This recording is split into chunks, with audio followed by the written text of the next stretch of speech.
রাকসু নির্বাচন পেছানো হলেও টানা তৃতীয় দিনের মতো কমপ্লিট শাটডাউন কর্মসূচি পালন করছে জাতীয়তাবাদী শিক্ষক ফোরাম বিশ্ববিদ্যালয় অফিসার্স সমিতি। পোষ্য কোটা বাতিলের আন্দোলনে রাজশাহী বিশ্ববিদ্যালয়ের উপাচার্য, প্রক্টর, শিক্ষক, কর্মকর্তা ও কর্মচারীদের উপর হামলাকারীদের দৃষ্টান্তমূলক শাস্তির দাবি তাদের।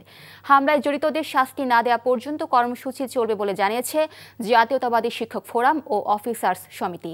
এর আগে শিক্ষক কর্মকর্তাদের অনির্দিষ্টকালের কমপ্লিট শাটডাউন কর্মসূচির কারণে 25 সেপ্টেম্বর অনুষ্ঠিতব্য রাকসু নির্বাচন 20 দিন পিছিয়ে আগামী 16 অক্টোবর নির্ধারণ করেছে নির্বাচন কমিশন।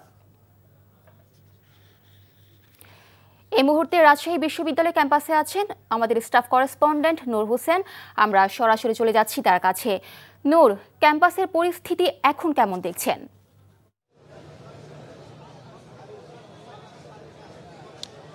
মিলি, রাজশাহী বিশ্ববিদ্যালয় ক্যাম্পাসের যে উত্তপ্ত অবস্থা ছিল, মুখোমুখি অবস্থান ছিল ছাত্রদল এবং কিছু প্যানেলের সঙ্গে, ছাত্র শিবির এবং অন্যান্য যে প্যানেলগুলোর মুখোমুখি অবস্থান গতকাল রাতে দেখেছি, সেটি সকাল থেকে এখন পর্যন্ত আমরা বিশ্ববিদ্যালয় ক্যাম্পাসে দেখিনি।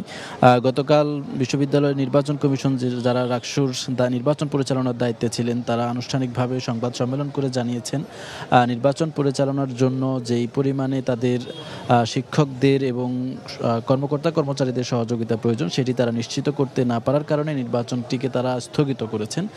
এরপরে তাদের এই সিদ্ধান্তের পক্ষে বিপক্ষে আমরা অবস্থান দেখেছি, বিশ্ববিদ্যালয় ক্যাম্পাসে মিছিল দেখেছি, বিক্ষোভ দেখেছি। ছাত্র শিবির এই সিদ্ধান্তের প্রত্যাখ্যান করেছেন এবং ছাত্রদল এবং অন্যান্য কয়েকটি প্যানেল সিদ্ধান্তটি মেনে নিয়েছেন এবং স্বাগত জানিয়েছেন। তাদের যুক্তি হচ্ছে, যেহেতু কমপ্লিট শাটডাউন চলছে, একই সঙ্গে পূজার ছুটির সময় ঘনিয়ে আসছে, এই কারণে ভোটারদের উপস্থিতি অনেক কম হবে এবং ভোটারবিহীন একটি নির্বাচন হতে যাচ্ছিল। সেজন্য তারা বিশ্ববিদ্যালয় কর্তৃপক্ষের বা নির্বাচন কমিশনের এই সিদ্ধান্তটিকে স্বাগত জানিয়েছে। এখন আমরা যে জায়গাটিতে অবস্থান করছি, এটি রাজশাহী বিশ্ববিদ্যালয়ের প্রশাসনিক ভবনের পাশে। এখানে বিশ্ববিদ্যালয়ের কর্মকর্তা যারা রয়েছেন, তারা অনির্দিষ্টকালের জন্য যে কমপ্লিট শাটডাউন সেটি পালন করছেন। তারা বলছেন যে গত 20 তারিখে যে ঘটনাটি ঘটেছিল, রাজশাহী বিশ্ববিদ্যালয়ের উপাচার্য এবং প্রক্টরকে এবং কয়েকজন কর্মকর্তাকে আন্দোলনকারী শিক্ষার্থী যারা পোষ্য কোটা বাতিলের জন্য আন্দোলন করছিলেন, তারা হামলা করেছে বা হেনস্থা করেছে। তাদের বিচার নিশ্চিত না করা পর্যন্ত, তাদেরকে শাস্তি না দেওয়া পর্যন্ত তাদের এই কমপ্লিট শাটডাউন কর্মসূচি চলমান থাকবে। তবে ক্যাম্পাসে পাল্টাপাল্টি যে অবস্থান অথবা উত্তপ্ত যে পরিস্থিতি বা কোনো ধরনের অপ্রীতিকর পরিস্থিতি এখন পর্যন্ত সকাল থেকে আমাদের চোখে পড়েনি। মিলি, দর্শক, জানছিলাম রাজশাহী বিশ্ববিদ্যালয়ের খবর।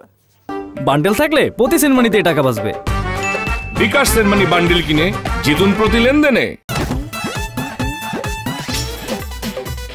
এতদিন শুনছি চান্দে অমাবস্যা লাগে, আজকে দেখলাম সূর্যে অমাবস্যা লাগে।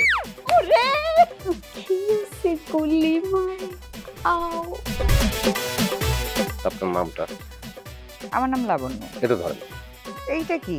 চলে মানে আংটি। ভয় পেলে নাকি সিরিয়াস? চোখে তো এখন কাঠের চশমা। দুটা খেজুর কাটা নিয়ে চক্ষু দুইটা উঠানো হইলে আমারে দান করে দিন। কারো পোষ মাছ আর কারো সর্বনাশ। নাই রে নাই, আমার বাপে নাই। এই হারামজাদা, হাতে কি গ্রামের মাসে তোর আটকা জলিল কর। আমার ঘরে তিনটা বউ এতিম হয়ে যেতাম। বস্তালা আবার ঢুকা।